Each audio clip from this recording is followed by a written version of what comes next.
Media மேடையில வீட்டிற்கும் Parthiban sir, producer sir, எல்லாரும் ஆக்டர்ஸ், என்னோட குட்டி ஆர்டிஸ்ட் எல்லாம் இப்போ வளர்ந்துட்டாங்க. தளபதி சார் எல்லாருக்கும் உங்க தேவயானி ராஜ்குமாரனின் அன்பான வணக்கம். இது ரொம்ப சந்தோஷமான ஒரு தருணம் இது இல்லையா? 22 வருஷம் கழிச்சுட்டு மறுபடியும் எங்களோட படம் ரிலீஸ் ஆகுது. யாருக்கு தெரியும் இது 22 இயர்ஸ் முன்னாடி நம்ம நடிக்கும் போது யாராவது தெரியுமா? பார்த்திபன் சார் தெரியுமா நமக்கு? இந்த ஃபில்ம் மீண்டும் ஒரு டைம் ரிலீஸ் ஆகும், 22 வருஷம் கழிச்சுட்டு மறுபடியும் இந்த மாதிரி ஒரு பிரஸ் மீட் நடக்கும், நாங்க இதை பத்தி பேசுவோம். It's a miracle. நான் நினைக்கிறேன் இது ஒரு மிரக்கிளான ஒரு மேஜிக்கல் மூமெண்ட். இது எதுவுமே நம்ம நினைச்சதே கிடையாது, ஆனா ஏதோ ஒரு மிரக்கிள் மாதிரி ஒரு மேஜிக் நடந்துட்டு இருக்கு. அப்பவும் நடந்திருக்குது, இப்பவும் நடக்குது. So it is a very very beautiful moment and we should all celebrate it. And we should applaud and give claps to the producer. Please clap your hands. Please. ஏன்னா நல்ல கிளாப் பண்ணுங்க. ஒரு தயாரிப்பாளர் வந்து ஒரு படம் எடுக்கிறதுக்கு, அதுவும் இந்த காலகட்டத்துல வந்து ரிலீஸ் பண்றதுக்கு எவ்வளவு கஷ்டம், எவ்வளவு போராட்டம். எப்பவுமே ஒரு தயாரிப்பாளருக்கு ஒரு படம் ரிலீஸ் பண்றதுக்கு ஒரு பிரசவம் மாதிரி ஒரு பிரச்சனை இல்லையா? பிரசவம் கூட ஈஸியா இருக்கும்னு நினைக்கிறேன். ஆனா ஒரு படம் ரிலீஸ் பண்றது அந்த அளவுக்கு ஒரு கஷ்டமான ஒரு செயல். அது 22 இயர்ஸ் முன்னாடி ஒரு படம் அவர் ரிலீஸ் பண்ணி அது ஒரு மேஜிக் ரெடி பண்ணி அது வெற்றியை பார்த்து மறுபடியும் 22 இயர்ஸ் கழிச்சுட்டு நம்ம எல்லாரும் ஒன்னா சேர்த்து மறுபடியும் அதை ரிலீஸ் பண்றாரு பாருங்க. Really hats off to you sir. Really இது ஒரு சாதாரண விஷயம் கிடையாது, இது ஒரு பெரிய சாதனை. அட்லீஸ்ட் நாம ஒருத்தர் பாக்குறோமே. இப்போ பாருங்களேன், we are reuniting, at least I can see you. 22 வருஷம் அப்புறம் நான் உங்களை பாக்குறேன். எவ்வளவோ வருஷம் கழிச்சுட்டு பார்த்திபன் சாரை பாக்குறேன். எவ்வளவு 22 வருஷம் கழிச்சுட்டு இந்த குட்டி குழந்தைங்களை பாக்குறேன். எல்லாரும் வளர்ந்துட்டாங்க, எல்லாரும் அவங்கவுங்க இடத்துல இருக்கிறாங்க. It is such a magical moment. கொஞ்சம் யோசிச்சு பாருங்க. அதனால இந்த மாதிரி பியூட்டிஃபுல் ஃபிலிம்ஸ் ரிலீஸ் பண்ணி இந்த மேஜிக் மறுபடியும் நம்ம இந்த இருக்க பியூட்டிஃபுல் ஜெனரேஷன், இந்த ஜெனரேஷனுக்கு நிறைய விஷயங்கள் தெரியாம இருக்கு. ஆமா, டிவில நிறைய பார்த்துட்டு தான் இருக்கிறாங்க, ஆனா ஒரு ஸ்கிரீன்ல பார்க்கும்போது அதோட ஃபீலிங்ஸ் வேற இல்லையா? So let us bring it out. All these good films, let us bring it out and give it to this new generation so that அவங்க ஏதாவது இதில் இருந்து கத்துக்க முடியும். So I thank the producer and I have to thank director Thangar Bachan sir. ஏன்னா அவர் கூட நான் வந்து ரொம்ப பியூட்டிஃபுல்லான ரொம்ப கிளாசிக் ஃபிலிம்ஸ் பண்ணியிருக்கேன் சார் கூட. என்னோட ஃபர்ஸ்ட் ஃபிலிம் காதல் கோட்டையில தங்கர் பச்சான் சார் தான் கேமராமேன். நேஷனல் அவார்டு வரைக்கும் போயிடுச்சு படம். நேஷனல் அவார்டு கிடைச்சிருச்சு. எனக்கு பெரிய பேரு, என்னோட லைஃபோட டர்னிங் பாயிண்டே காதல் கோட்டை. அதுக்கப்புறம் மறுமலர்ச்சி கூட ஒரு சூப்பர் ஃபிலிம், எனக்கு நல்ல பேர் வாங்கி கொடுத்தது. இது வரைக்கும் ஒரு கிளாசிக்கான ஒரு சூப்பரான ஒரு ஃபில்ம்னு சொன்னா மறுமலர்ச்சி. அதுலயும் தங்கர் பச்சன் சார் கேமராமேன். அதுக்கப்புறம் பாரதி, மகாகவி பாரதியார் மேல ஒரு படம் எடுக்கிறாங்கன்னா அதுல செல்லம்மாவா எனக்கு நடிக்க சொன்னது தங்கர் பச்சன் சார் தான். நான் ஷூட்டிங் பண்றேன், டிஜிபி ஏதோ ஒரு லொகேஷன்ல ஷூட்டிங் பண்ணும்போது டைரக்டர் சாரும் தங்கர் பச்சன் சாரும் லொகேஷன்ல வந்து நீங்க செல்லம்மாவா நடிக்கணும் அப்படி சொன்னாங்க. அப்போ எனக்கு செல்லம்மா கூட எனக்கு தெரியல, எனக்கு அதையெல்லாம் எதுவுமே தெரியல. இல்ல, நீங்க இந்த கேரக்டர் பண்றீங்க, நாங்க எல்லாமே உங்களுக்கு அந்த விஷயத்த சொல்றோம், இது கரெக்டா இருக்கும் உங்களுக்கு, நீங்க கண்டிப்பா இதை மிஸ் பண்ணாம நீங்க கண்டிப்பா பண்ணணும்னு சொன்னது தங்கர் பச்சன் சார் தான். அதுக்கப்புறம் இன்னொரு படம் கண்ணுக்கு கண்ணாக, இந்த மாதிரி நிறைய படங்கள் அவர் கூட ஒர்க் பண்ணியிருக்கேன். Excellent director, excellent writer. அவரோட கேமரா வரைக்கே ஒரு பெயிண்டிங் மாதிரி இருக்கும், ரொம்ப அழகா இருக்கும், ரொம்ப லைவா இருக்கும். அவரோட கேமரால மேக்கப் போட வேண்டியதே இல்லை, அப்படியே வந்தோமா ஷூட்டிங் பண்ணோமா அந்த மாதிரி ரொம்ப கேஷுவலான ஃபீலிங்ஸோட விளையாடுற ஒரு writer and creator. I say basically is a beautiful creator.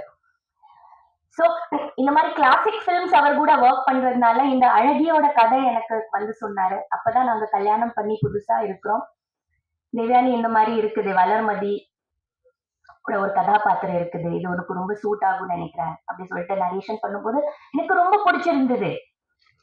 ஒரு வைஃபோட அந்த ட்ரூ குவாலிட்டிஸ் என்ன லவ் இருந்தாலும், என்ன பொறுத்த வரைக்கும் காதல் என்ன பிளாஷ்பேக்ல இருந்தாலும், எங்க இருந்தாலும், இப்போ பிராக்டிக்கல் லைஃப்ல எக்ஸிஸ்டன்ஸ் என்ன? ஒரு வைஃபோட அந்த ரோல் என்ன? அவ ஹஸ்பண்ட விட்டு கொடுக்க மாட்டா இல்லையா? எந்த சந்தர்ப்ப சூழ்நிலை என்ன லவ் இருந்தாலும், என்ன இருந்தாலும், ஒரு ஹஸ்பண்டுக்கு விட்டு கொடுக்க முடியாத அந்த கதாபாத்திரம். அவளோட அந்த குளோரி, அவளோட அந்த சேர், அது சேரா இருந்தாலும் அது விட்டு கொடுக்காது. நீங்க அந்த படம் பாத்தீங்கன்னா அந்த ஸ்தானத்தை வந்து அவ யாராலையும் விட்டு கொடுக்க முடியாதபடிக்கு இருக்கிறா. அது அவ்வளோ அவளுக்கு வந்து ப்ரெஷஸா இருக்குது. அது எல்லா லேடிஸ்குள்ள இருக்கிற ஒரு உணர்வு தான். அந்த உணர்வு எனக்கு ரொம்ப பிடிச்சிருந்தது. அந்த ஃபீலிங்ஸ் எனக்கு ரொம்ப பிடிச்சிருந்தது. அந்த கதை பொறுத்த வரைக்கும் என்னை பொறுத்த வரைக்கும் ரொம்ப ட்ரூவான ஒரு கதாபாத்திரம் வளர்மதி. அது சொன்னதும் எனக்கு ரொம்ப பிடிச்சிருந்தது. கண்டிப்பா பண்றேன் சார் அப்படி சொன்னேன். ஏன்னா அவ்வளவு கான்பிடன்ஸ் எனக்கு சார் மேல, அவரோட படைப்பு மேல. So it was a great experience working in this film. And மறுபடியும் ரிலீஸ் ஆக போது ரொம்ப ரொம்ப சந்தோஷமா இருக்குது. தியேட்டர்ல போய் குடும்பத்தோட என்னோட டாட்டர்ஸோட சேர்த்து பார்க்க போறேன். யோசிச்சு பாருங்க, அப்ப அவங்க இல்லவே இல்லை, இப்ப அவங்க எல்லாம் வளர்ந்துட்டாங்க இருக்காங்க. ஸோ அவங்கள கூட்டிட்டு போய் ஒரு படம் மறுபடியும் நம்மளோட படம் தியேட்டர்ல வரும்போது அதை மீண்டும் பார்க்கிற ஒரு தருணம் இருக்குது. It is so exciting and so happy feeling. இது எல்லாருக்கும் கிடைக்காதுன்னு நினைக்கிறேன். எனக்கு ரொம்ப கிடைச்சிருக்குது. எனக்கு ரொம்ப சந்தோஷம். நான் ரொம்ப கொடுத்து வச்சுவேன் நினைக்கிறேன். Thank you so much. மீடியா எல்லாம் நல்ல பப்ளிசிட்டி பண்ணுங்க. எல்லாரும் வர வைங்க தியேட்டர்ல. And of course Parthiban sir, sir கூட நான் நிறைய ஃபிலிம்ஸ் பண்ணியிருக்கேன். எல்லா ஃபிலிம்ஸும் ஹிட் தான் இல்லையா சார்? அழகிக்கு முன்னாடி நிறைய படங்கள், எந்த படம் எடுத்தாலும் நீங்க பாத்தீங்கன்னா நல்ல பெரிய வெற்றி படங்கள் தான் பண்ணியிருக்கோம். அழகி கூட ஒரு பெரிய வெற்றி படம். அவரோட சப்போர்ட், அவரோட அந்த என்ன சொல்றது, எக்ஸலண்ட் ஒரு கோ ஆர்டிஸ்டா நாங்க பண்ண அத்தனையோ படங்கள் வந்து ரொம்ப சக்சஸ்ஃபுல்லா, ரொம்ப ஹிட்டா, எல்லாருக்கும் ஒரு பிடிச்ச படம் இன்னும் இருக்குது. சோ அதுல அழகி கூட. அப்புறம் ஒரு கேள்வி நான் பார்த்திபன் சார் கிட்ட கேட்கணும். உங்களுக்கு வளர்மதி பிடிக்குமா சார், இல்ல தனந்தா பிடிக்குமா? யார் மேல உங்களுக்கு காதல் அதிகம் சொல்லுங்க. இப்ப முடிவு பண்ணிடலாம். இது தப்பான விஷயம். சொல்லுங்க. எனக்கு இப்போ எல்லாரும் வந்து சொல்லும் போது எனக்கு என்னமோ ஒரு சின்ன உள்ள ஃபீலிங் வருது. என்னடா இது, இது நமக்கு தெரியணுமே. அதனால அப்ப நான் கேட்கல, இப்ப நான் கேட்கிறேன். ரொம்ப சந்தோஷம். இந்த சந்தர்ப்பத்துக்கு எங்களுக்கு இதை ரெடி பண்ணி கொடுத்த ப்ரொடியூசருக்கு, தயாரிப்பாளருக்கு, ரிலீஸ் பண்ணிட்டு இருக்கிற நம்ம மீனாட்சி சுந்தரன் சார் தானே, உங்களுக்கு ரொம்ப வாழ்த்துக்கள் சார். படம் நல்ல வெற்றியா ஓடட்டும். எல்லாருக்கும் இங்க வந்திருக்கோம் அனைவருக்கும் ரொம்ப ரொம்ப thanks. And let us enjoy this moment and make this film again a big magical film. Thank you. Thank you. Thank you so much ma'am. So Parthiban sir அந்த கேள்விக்கான பதிலை வந்து சொல்லுவார்னு எதிர்பார்த்துட்டு இருக்கோம். ஸோ சார் பேசுறதுக்கு முன்னாடி இந்த படத்துடைய தயாரிப்பாளர் திரு உதயகுமார் சார், இந்த படம் ஆரம்பிக்கிறதுக்கு காரணம் நீங்க தான் சார். எவ்வளவு கஷ்டப்பட்டு இந்த ப்ராஜெக்ட் ஆரம்பிச்சதுன்றத நல்லது சார் சொன்னாங்க. So welcome sir.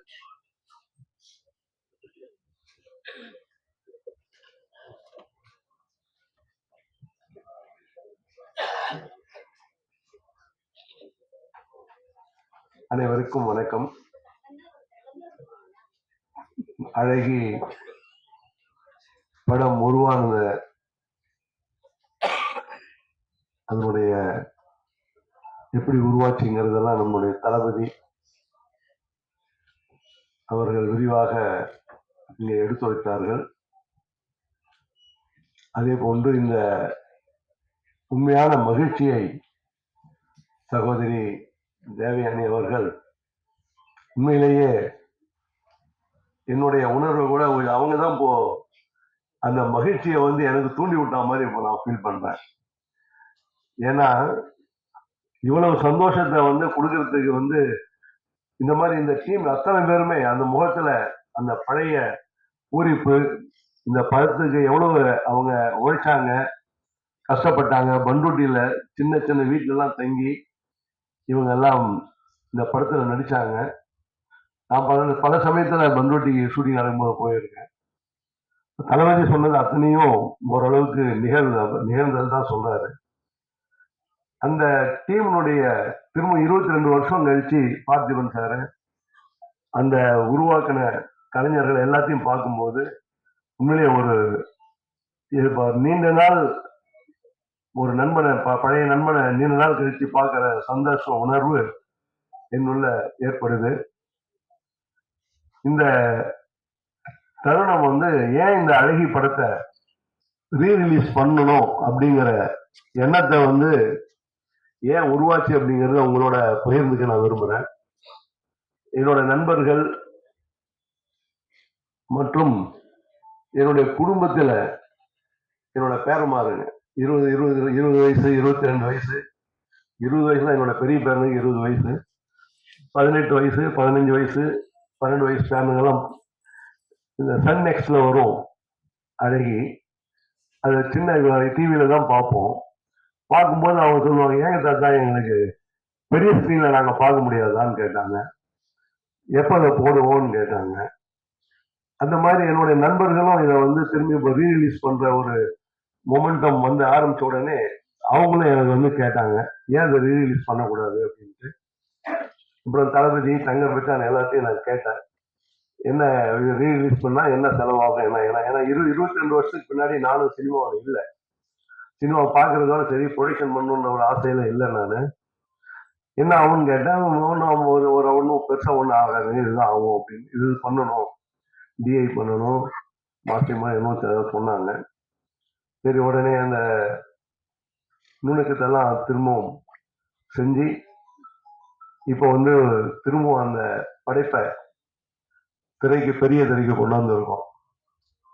நாமெல்லாம் சிறுவர்களா இருக்கும்போது பாத்தீங்கன்னா ஸ்கூலுக்கு போகும்போது ஒரு பை தான் வச்சுட்டு இருக்கோம், 2 புக் இருக்கும் 2 நோட் இருக்கும்.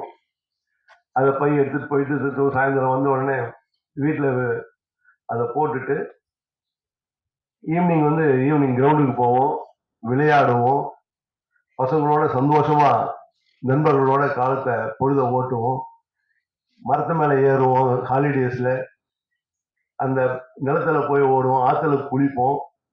இன்னைக்கு இருக்கிற குழந்தைகளுக்கு அந்த வாழ்க்கையே இல்லை.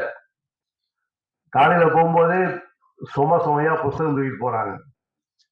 அங்க வரும்போது வந்த உடனே படிச்சியா டியூஷன், அந்த அந்த அந்த பாடம் படி இந்த பாடம் படி லேப்டாப்பு அது இதுன்னு அவங்களுக்கு பலவிதமான குழந்தை பருவத்திலேயே அவங்களுக்கு வந்து பலவிதமான பாரத்தை கொடுக்குறோம். நம்மளுடைய அந்த வித்தியாசத்தை அதே மாதிரி காதல்னு எடுத்துக்கிட்டாலும் அந்த அந்த காலகட்டத்துல ஒரு பெண்ணை வந்து ஒரு ஆள் காதலிச்சாலோ ஒரு பெண் வந்து ஒரு ஆணை காதலிச்சாலோ பல பேருடைய காதல் பேசாமையே ஒருத்தருக்கு பேசாமையே முடிஞ்ச காதல் பல காதல் உண்டு. ஆனா இன்னைக்கு அப்படி இல்லை, உடனே இமிடியட். இன்னைக்கு காலையில பார்த்தாங்கன்னா உடனே அப்பவே அது முறிவும், அதே மாதிரி அப்பவே முறிவு. ஆனா அந்த நம்ம இவங்களுக்கு வந்து அந்த காலத்தை பத்தி கொண்டு போகணும் அப்படின்னா எல்லாம் சின்ன திரையில பழைய படம் வந்தா யாரும் பாக்குறதே இல்லை. டிவியில வந்தா கூட பழைய புதுசு எதுவோ அதுதான் பாக்குறாங்க தவிர பழைய படத்தை டிவியில கூட பாக்குறது இல்லை. அந்த ஒரு தருணத்தை வந்து நம்ம இளைஞர்களுக்கும் இந்த காலகட்டத்தில் இருக்கிற இளைஞர்களுக்கு அதை கொண்டு வந்து காட்டணுங்கிற ஒரே எண்ணத்துலதான் இந்த அழகிய வந்து ரீரிலீஸ் பண்றோம். அந்த என்ன வரும் அப்படிங்கிறது, என்ன எப்படி ஓடும் அப்படிங்கிறது மக்கள் கையில, இளைஞர்கள் கையில, அந்த ஊடக நீங்க எல்லாம் எவ்வளவு இந்த செய்தியை பரப்புறீங்கிறத பொறுத்து அமையும். அதனால இந்த வாய்ப்பு கிடைச்சதுக்கு நான் உண்மையிலேயே அந்த சகோதரி தேவயானி பேசணும்னா எனக்கு ரொம்ப திருப்தியா சந்தோஷமா இருக்கு. எப்படின்னு கேட்டீங்கன்னா அவங்க அன்னைக்கு கூட போன்ல பேசும்போது சொன்னாங்க, இது வந்து ரொம்ப ரொம்ப சந்தோஷமா இருக்குங்க சார் எங்களுக்கு, இந்த வந்து நீங்க வந்து திரும்பவும் ரீரிலீஸ் பண்றதுங்கிறது 1000 கோடி நன்றி அப்படின்னாங்க. உண்மையிலேயே அது வந்து எனக்கு வந்து வீட்டுல கூட என் ஒய்ஃப் கூட சொன்னேன், இந்த மாதிரி சொன்னாங்க அப்படின்ட்டு. அந்த மாதிரி அதே மாதிரி பார்த்திபன் சார் அவருக்கு சொன்ன உடனே வந்துட்டார், நான் நேர்ல கூட வரேன், நேர்ல வராதீங்க, நான் இன்னொரு படத்துல இருக்கிறேன், நேர்ல வராதீங்க, நீங்க எங்க சொல்றீங்க நாங்க வந்துடுறோம், நல்லபடியா இந்த தருணத்தை முடிப்போம் அப்படின்னு அவரும் படத்தை அந்த சமயத்துல இருந்து அவருடைய கோஆபரேஷன் எல்லாமே நல்லா தான் இருந்துட்டு வந்தது. அனைவருக்கும் நன்றிங்க சார், நன்றிங்க சார். எல்லாருக்கும் உங்களுக்கு எல்லாருக்கும் நன்றி. நம்முடைய இளைஞர்கள் சதீஷ், சரவணன், நம்ம பாப்பா சரஸ்வதி எல்லாருமே இதுல வந்து நம்ம கருணாநிதி புலவர் கருணாநிதி முதல் ஃபர்ஸ்ட் பாட்டு அவருடைய பாட்டு நம்ம அழகில தான் எழுதினாரு. அவருக்கும் நன்றி. தளபதி கூட ஆரம்பத்துல இருந்து இந்த படம் உருவாகிறதுக்கு தளபதியும் கூடவே இருந்தாரு. எல்லா வகையிலும் ரொம்ப துணையா இருந்தாரு. நம்ம தங்கர் பச்சான் வந்து என்னுடைய 86 இருந்து அவர் பழக்கம். அவருடைய நட்பு தான் எனக்கு வந்து இந்த படத்தை அவரு சொல்லுவாரு, ஏதோ ஒரு படம் பண்ணலாம் சொல்லுவாரு. சரி நான் பண்ணா உங்களோட தான் பண்ணுவேன், நீங்க தான் டைரக்டர்னு சொல்லிட்டு இருந்தோம். அந்த மாதிரி உருவானது தான். அந்த வழி என்னவா படம் எது பண்ணாலும் வழி இருக்கும், வழி அதனால வந்து அது பெருசு இல்லை. ஆனா முடிவுங்கிறது சுபம் அப்படிங்கிற முடிவோட நடந்த மாதிரி நம்மளுடைய பட வாழ்க்கையும் நல்லா சுகமா தான் நல்லபடியா சந்தோஷமா தான் புரிஞ்சது. உங்களை பார்க்கறதுல